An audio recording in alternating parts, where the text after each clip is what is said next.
Glenn, Senator Gene Davis believes gun control legislation most likely won't pass in the state of Utah.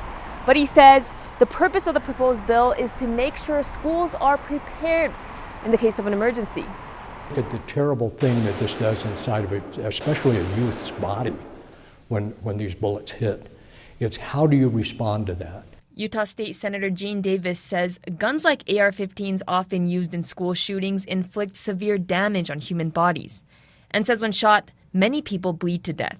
According to Intermountain Healthcare, uncontrolled bleeding is the #1 cause of death after mass shootings and other similar mass casualty events. Emergency medical technicians, what they're saying is the fact that if we can get to the blood, get a person from bleeding to death, get that stopped, get them into a trauma hospital, into a trauma situation, the chances of saving lives are far greater. The proposed bill would require bleeding control kits and training for public schools K through 12. The trainings would include teachers, administrators, and even students. Senator Davis says he filed the bill to open up a conversation with his colleagues and with the public, calling it common sense legislation. CPR, we're teaching in classes and all of that right now.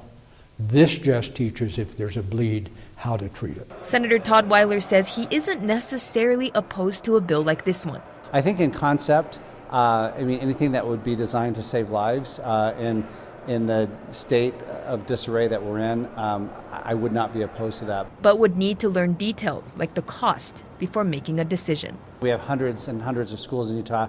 I'd like to know where that money is coming from. So, we always have to prioritize. So if it's a teacher salary raise or a bleeding kit, then that makes it more complicated.